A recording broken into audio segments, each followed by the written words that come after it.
Donc bonjour à tous, c'est un petit tutoriel qui va nous permettre de pouvoir vérifier si dans une colonne, j'ai bien les informations qui figurent dans une autre colonne. Alors tout simplement ici nous avons donc une liste avec des informations, liste 1, et dans la liste 2 nous avons d'autres informations et nous souhaiterions savoir si l'information qui figure dans la cellule, dans la liste numéro 2, ici, est bien dans la liste numéro 1.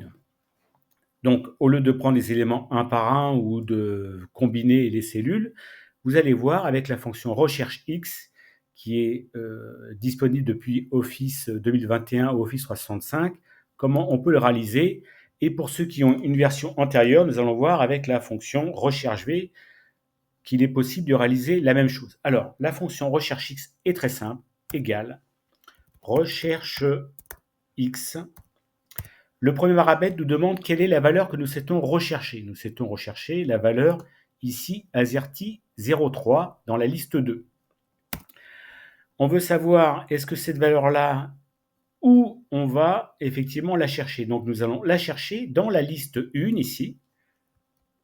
Voilà, donc je reprends l'ensemble des cellules de B3 à B15 que je vais donc bloquer. Le troisième paramètre va nous demander d'afficher en fait la colonne souhaitée au cas où on trouverait donc la valeur. Donc on va reprendre exactement la même valeur, la même plage si vous voulez, B3 à B15. Voilà. Et c'est là où on va voir la différence ici en termes d'informations. Si l'on trouvait, qu'est-ce que nous souhaitons voir affiché? On va dire, si il ne trouve pas la valeur, on lui dit qu'on va mettre en fait tout simplement un X. Par exemple, une autre valeur ou inexistante, ça n'a pas d'importance. Et là, on ferme la parenthèse. On valide. Donc là, il a bien trouvé AZERTY03, il l'a trouvé ici. Donc il dit qu'il l'a trouvé. Par contre, vous allez voir qu'à 5, 6, alors le 8, vous allez voir, il ne va pas le trouver. Donc là, on descend. Toc, toc, toc. Et là, on s'aperçoit qu'effectivement, AZERTY08 ne figure pas dans la formule. Donc ici, puisqu'il ne figure pas dans la formule, dans la cellule, vous voyez, ici, formule texte, voilà, l'information ne figure pas.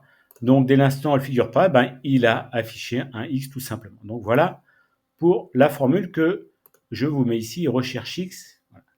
Si vous n'avez pas la fonction recherche X, vous allez voir qu'avec la recherche V, on va pouvoir faire la même chose. Donc, égale recherche V.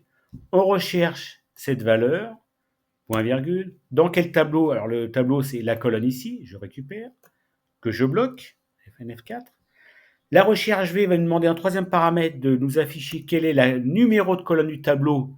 Là, ça tombe bien, j'ai qu'une seule colonne, donc je mets le chiffre 1. Et le quatrième et dernier paramètre dit, est-ce que je veux avoir une correspondance exacte ou approximative, donc que ça soit exact. Donc, on sélectionne le paramètre faux ici. Voilà. Alors là, il a bien trouvé AZERTY, et là, il s'avère que lorsque je descends, vous voyez, il me met un message d'erreur qui signifie donc dièse NA pour non applicable. Alors, je vais transformer ce message d'erreur en utilisant une fonction qui s'appelle donc si-erreur ici, qui va me permettre ici, entre parenthèses, de voir quelle est la valeur, c'est-à-dire l'ensemble de la formule de recherche V, et en deuxième paramètre ici, de spécifier en cas où la fonction recherche V retournerait une erreur, c'est-à-dire non applicable, le fameux NA, qu'est-ce que je spécifie? Donc, on dit qu'on va spécifier ici un X, tout simplement. Voilà, et je fais entrer. Donc, voilà pour la première formule, d'accord? Et la deuxième, ici, en fait, donc là, vous avez bien pris la formule, donc recherche X ici, et là, je vais vous mettre en fait la deuxième formule, vous allez la voir ici, elle est là, je vous la reprends. Première formule, elle est ici, enfin, la formule recherche V avec le si-erreur, il est là, et au-dessus, vous avez la fonction recherche X, voilà.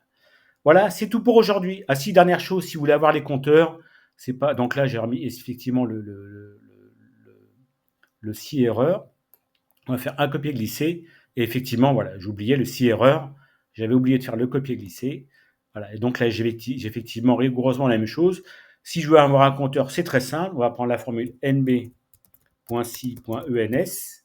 On va prendre la plage du critère ici, et on va lui dire qu'il nous affiche le nombre de fois où il a trouvé un X. Là, on va dire, ben voilà, il y a 2 valeurs qu'on n'a pas trouvées. Voilà, c'est tout pour aujourd'hui.